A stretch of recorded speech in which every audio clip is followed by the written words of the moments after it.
Okay, guys, if you haven't heard, this story just came out about times like a day or so ago, and it has got people talking.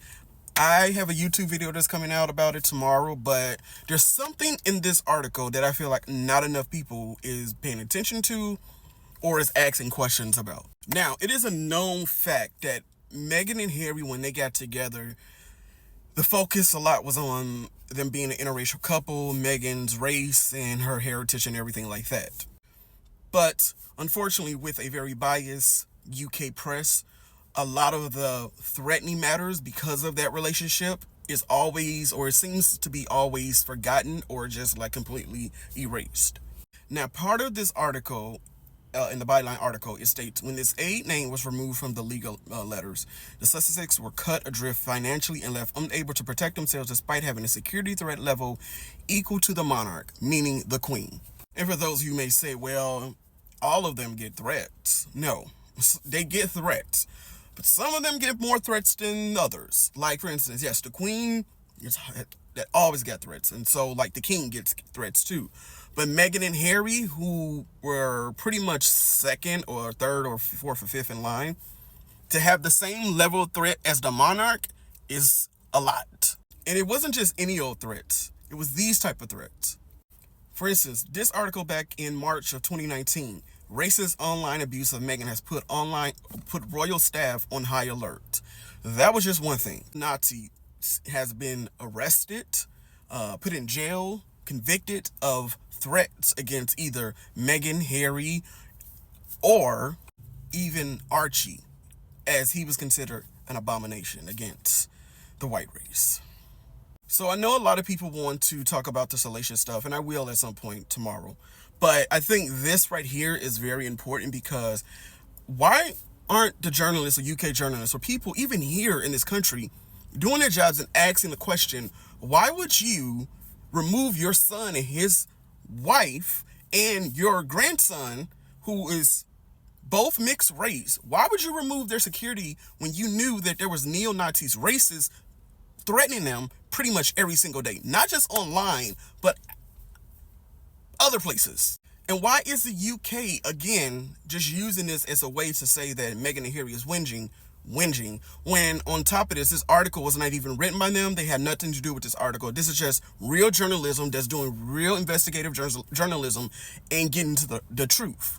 I would have thought by now that these people would have learned, like, before Diana passed, there were so many signs of something tragically happening. Like, there were so many warning signs there. And so you would think after that tragic event, which we all know and remember if you are a particular age, you would think at this point that stuff like this would put people on high alert. And I get it, there's so much going on in the world, but there's so much going on in the world all the time. And mind you, enough people don't talk about that Meghan and Harry, who is living in Montecito, has already had several break-ins at their current home. Why does it take for something tragic?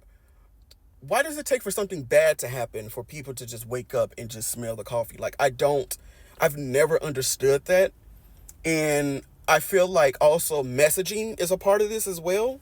Because although Bylines is a great publication, but it's very independent and it's very separate from the rest of those other publications in the UK.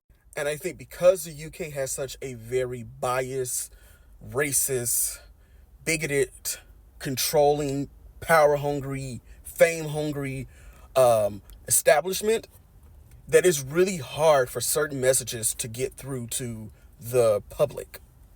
And I don't really see this becoming a story much here because I think for the most part, America already has so much going on. On top of that, these are not political people in our world or something like that. They are considered celebrities, but for the most part, I think Americans do not fully understand the monarch and how it works and how they even get paid and why they're even famous.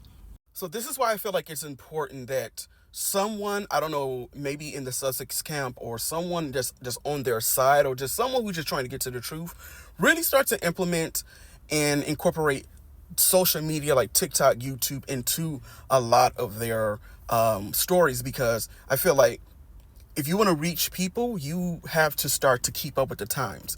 Social media, TikTok, YouTube, Twitter, like these establishments, these entities are a great tool to reach masses of people, especially now. And I think because, as the examples I gave before with the UK press and the US press, this story is not going to really get through to people that's not in the bubble of supporting Meghan and Harry. It's not really going to get through to people until something, unfortunately, bad happens. And that's sad.